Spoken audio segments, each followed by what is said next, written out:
y'all, it's Fab Jen. I'm back with another video, but before I get started, I want to give you a warning. If you hear chipmunk sounds, that's my little baby girl. She is running around and having herself a good time. Anywho, I'm going to be reviewing this foundation. It's a Tarte Amazonian Clay Foundation in color Deep Sand, which is described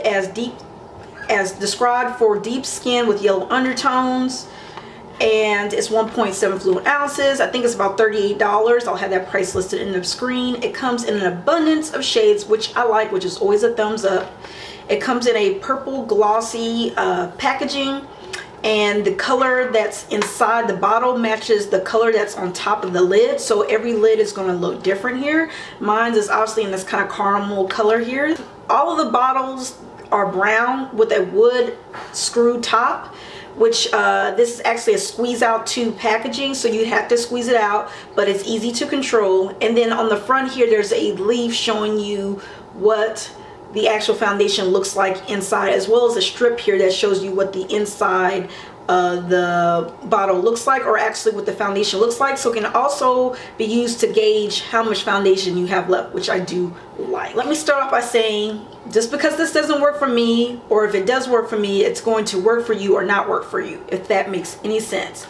And the reason I say that is because this foundation is my least favorite foundation. I can't wait to not use it anymore, and that's really sad to say. The claims on this foundation is supposed to be a 12-hour wear, which is not true, at least on my skin. It's not true. I'm combination skin, oily and T-zone, dry normal on the perimeter. It's not to me a 12-hour wear. You have to set it with powder in order for it to be long wearing, and I'll get into that in a minute. It's supposed to be a full coverage foundation. This is not full coverage. This is medium full, at least for my liking. And this to me, just, you'd have to cake it on a lot to make it look full. So let's get into the things that I don't like about the product. Okay, so this is going to be for normal to oily skin types. I think this is best for oily skin, but if you are dry, normal, I would tell you to stay away from it. But if you're normal, I think you'd be okay. Combination, you'd be okay, but you kind of have to be careful with it because this foundation is kind of tricky. It transfers easily. If you don't set it, it moves. You can leave it on your face for 15 minutes, and if you touch it, it's gonna move.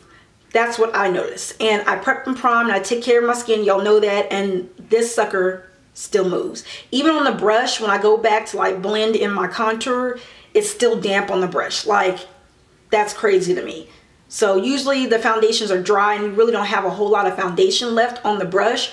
But this one, you can still use it almost like as if you just put it on the tray on the back of your hand and applied it with the brush. So it's still relatively damp. I noticed that instead of this foundation oxidizing, it actually does the opposite. It actually gets one shade lighter and almost makes me look ashy.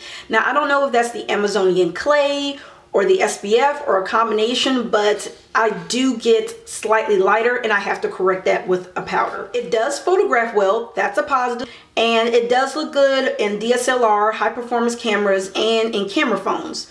There is no flashback. Now, this foundation, in order for it to look good, needs a lot of work. You need to find the proper brush for this, because let me tell you what, I did a buffing brush, a kabuki brush, a stippling brush, a beauty blender, and this bitch did not want to move. It did not want to blend. It was very difficult to make this foundation go on smoothly and look good. So a coworker told me that I need to use a flat traditional foundation brush, and that's what I did, and that worked beautifully. That was the only brush that worked the best with this foundation. However, even though I used that brush, I still felt that it emphasized pores, it emphasized textural issues, it emphasized anything on my face that I didn't even know that was there. It emphasized. I was like, ooh, Lord, ooh.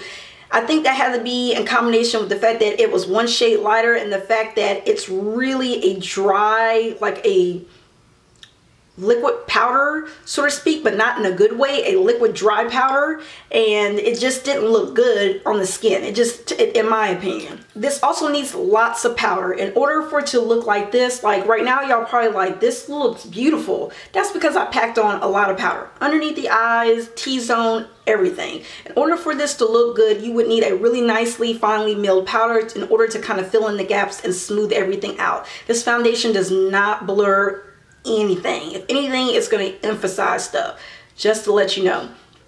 Also, I wanted to let you know that also when I was doing under eye highlighting, I noticed that my under eye highlight was not setting. It did not want to set. So I had to definitely go over that with powder because of the foundation. It was not setting well, and it even looked streaky, which is not normal for my under eye highlight at all. So I attribute that to the foundation. There's no smell with this foundation, no fragrance, thank God. And the colors are very plentiful. So there's light shades, medium shades, and dark shades. I think there's 2 or 3 shades darker than my color, which is nice. There's some pros in there. There's like 3 or 4 pros, but there's a lot of cons. This foundation isn't something I'm going to be grabbing for. It's definitely not going to be a repurchase. It's a foundation that I'm going to have to give some love and time to if I want to make it look good. But if you're paying that kind of price point, I feel like you shouldn't have to work this hard to make the foundation, excuse me, look good. I'm just saying, I love Tarte. I have the Tartelet, and that is amazing. And I've tried it on their blushes. I've tried their lip products, and their lip products are great. This does not mean Tarte is horrible or Tarte has bad products. This just means that this particular foundation didn't work for my combination skin.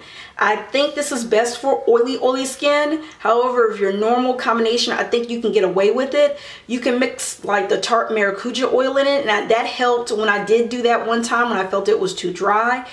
It's just a really drying formulation, but it doesn't stick, you know what I mean? It moves, but it's dry, and it emphasizes things, and it's just, to me, not a great foundation. So this is definitely not going to be a repurchase for me. If you're a Tarte fan, I do apologize. If this works for you, please comment down below. Let us know. Just because it doesn't work for me doesn't mean it's not going to work for you. Get a sample. Go to Sephora, get a sample. I believe Ulta also carries it. If you prefer to go to Ulta, go to Ulta. Get a sample.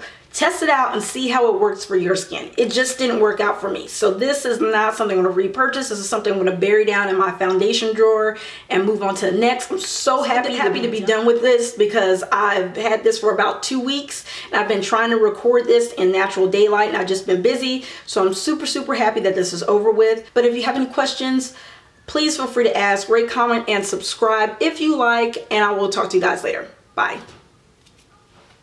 Yeah.